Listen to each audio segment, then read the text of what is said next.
क्या आपने 2024-25 में कोई खेती की ज़मीन बेची है और अब आप ये सोच रहे हैं कि अब जब ITR फाइल होगा 24-25 का तो हमको उस पर कोई टैक्स देना है या नहीं देना है? क्या खेती की ज़मीन पूरी एग्जम्प्टेड होती है?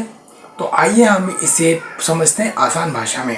और टैक्स अगर देना होगा या नहीं देना होगा, या देना होगा तो कितना देना होगा, ये सब चीज़ें मैं आज के इस वीडियो में मैं सब कवर करने वाला हूँ। देखिए दोस्तों, अगर हम खेती की ज़मीन की बात करें तो दो टाइप की होती है। एक होती है शहरी ज़मीन, मतलब अर्बन एग्रीकल्चर लैंड बोलते हैं इसे, और दूसरा होता है ग्रामीण एग्रीकल्चर लैंड।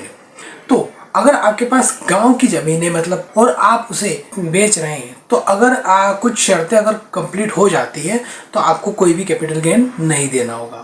वहीं अगर शहरी भूमि की बात करें या अर्बन एग्रीकल्चर लैंड की बात करें तो होने वाले कैपिटल गेन पर आपको टैक्स देना पड़ता है। अगर हम शहर वाली कृषि भूमि की बात करें और उस कृषि भूमि को बेचने से हमको कोई कैपिटल गेन होता है तो उस पर आपको कैपिटल गेन टैक्स पे करना पड़ सकता है। सबसे पहले आपको ये पता होना चाहिए कि आपकी जो जमीन है वो शहरी है या ग्रामीण है। इसके लिए आपको ये ध्यान रखना है, नगर पालिका से 2 किलोमीटर, नगर पंचायत से 6 किलोमीटर और नगर निगम की सीमा से 8 किलोमीटर के बाहर अगर आपकी जमीन है तो वो आपकी एग्रीकल्चर लैंड कहलाएगी। किसी खेती को ग्रामीण की खेती या ग्रामीण एग्रीकल्चर कब माना जाएगा? जब वह नगर निगम से 2 किलोमीटर की दूरी पर हो, या नगर पंचायत से 6 किलोमीटर की दूरी पर हो, या नगर निगम से 8 किलोमीटर की दूरी पर हो।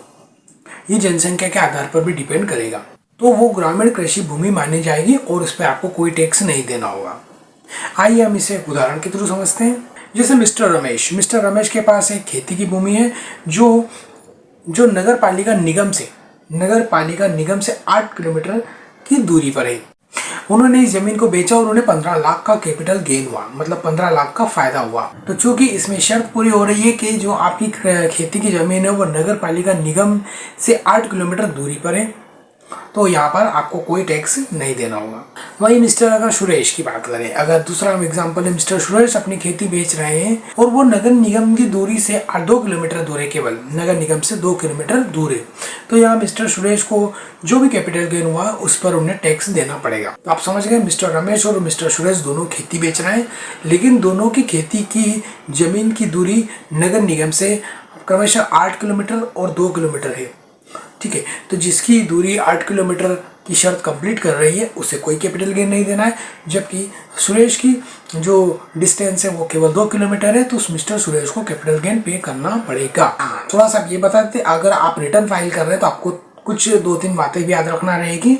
नंबर 1, अगर आपको कैपिटल गेन हुआ है तो आपको कैपिटल गेन के शेड्यूल में उस गेन को फिल करना होगा।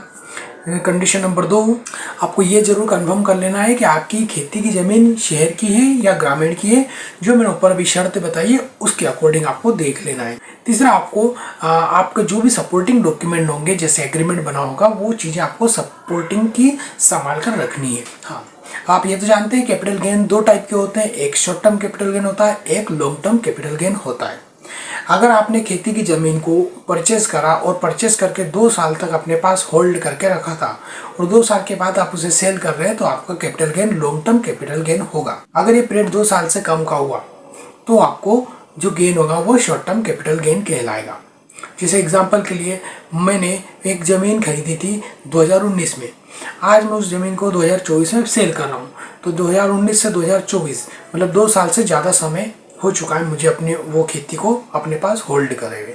तो यहाँ जो मुझे गेन होगा वो लॉन्ग टर्म कैपिटल गेन होगा।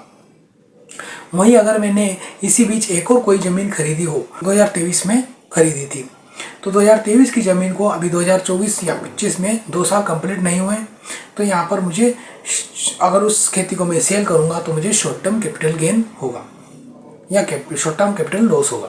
इसके अंतर्गत 2 सेक्शंस होते हैं, एक सेक्शन 54B और एक सेक्शन 54C। अगर आपको और समझना है, अगर आप इसके बारे में फुल डिटेल में समझना चाहते हैं तो कमेंट बॉक्स में कमेंट कर सकते हैं।